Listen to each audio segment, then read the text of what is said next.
Hello everyone, welcome to another Warleader PvMP video and happy Veterans Day. Today I have videos to show you of raiding, and so we're going to go ahead and jump right in and we'll see where we go with this entire thing.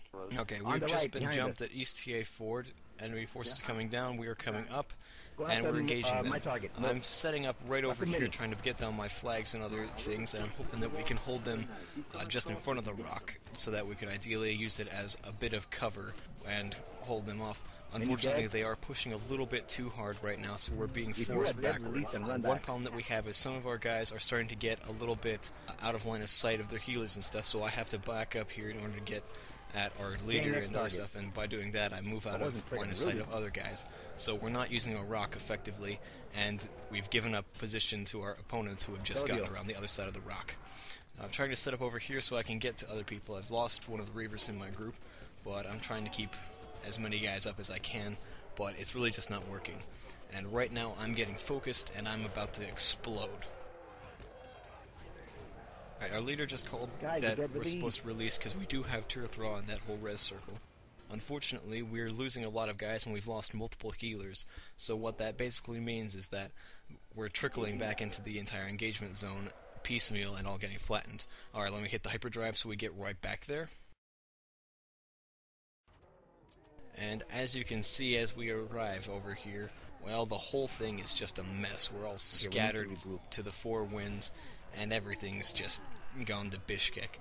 I go down pretty fast here, and our leader, who realizes that the entire situation has just fallen apart completely, wisely calls for everyone to retreat and regroup at Tirthra, so that we can try to grow back in. Okay, for this next one, we are approaching Lugazag, and we have Freeps inside. We run a track and figured out that they're inside there, so we decide to just blow right in there and try to stop them because we're worried about a ninja, especially because with the amount of damage that Freeps do these days, they can drop a tyrant within a minute, depending on the class and stuff. Fortunately, I run a track and I identify the enemies at the top of the stairwell, so they're not on the tyrant right now. But it is an ideal opportunity for us to get right in there and kick them out before they have a chance to get there and do any real damage at this keep. We arrive up here, start putting out some damage. I go ahead and chain together, call the Shadow and Menacing Roar to put up a bunch of damage and debuff everybody.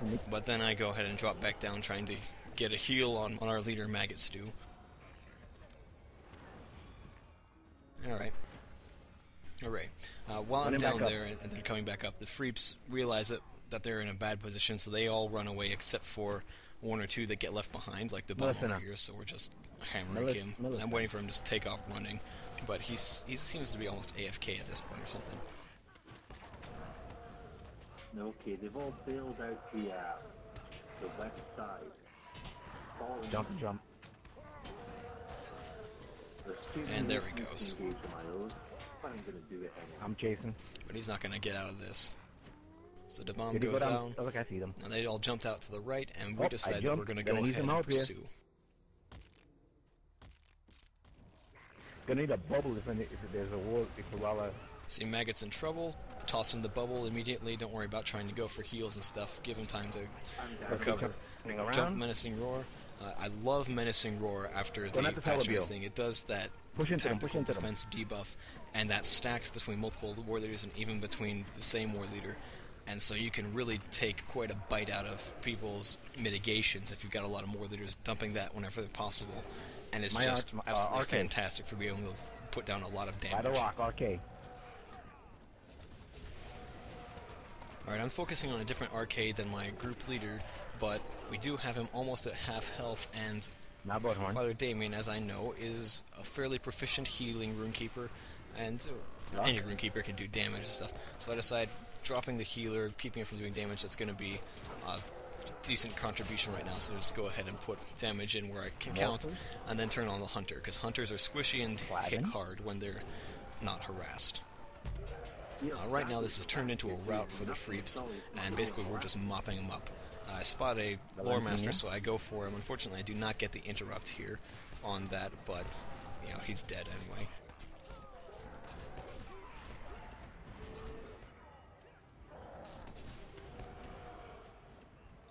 Once again, missed the interrupt, but He's really not going anywhere. He's been debuffed, he's got damage coming at him. Harp goes down, I turn around and start looking for more targets.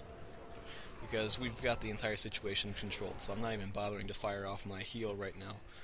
I looked for a black arrow, I go ahead and throw it at him, but he really doesn't need it. The whole situation is pretty stable for our end. Thank you, guys. And as soon as Will drops with his last stand, then that'll be the end of the Freeps here. And there we go.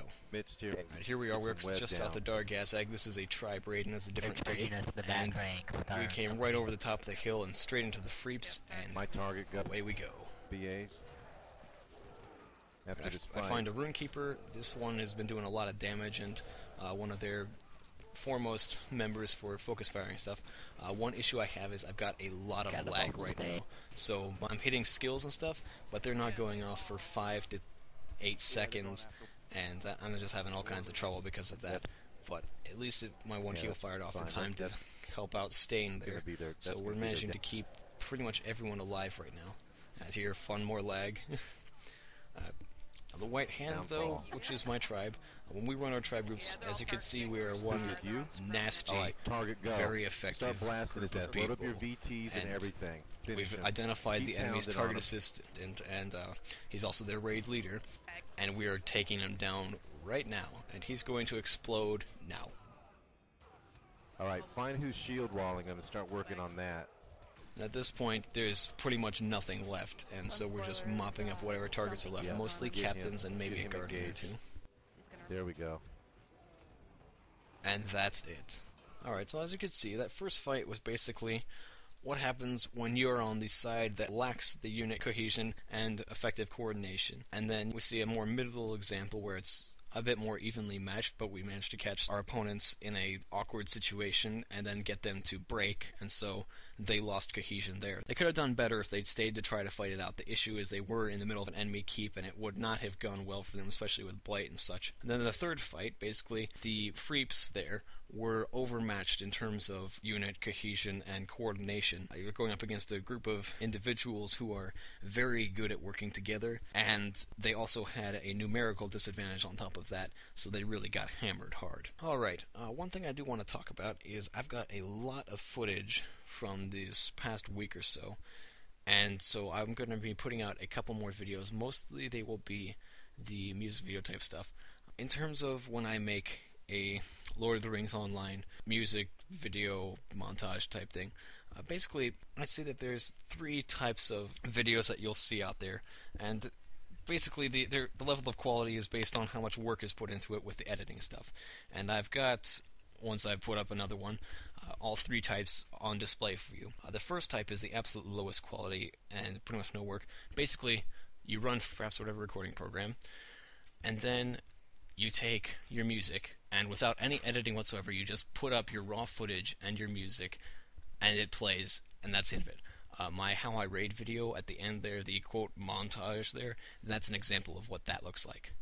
The second variation is editing the video clips and then throwing on enough music that you put all the clips together. That's the Raid Night with Ugmog example. So it switches between one song and another in the middle of that.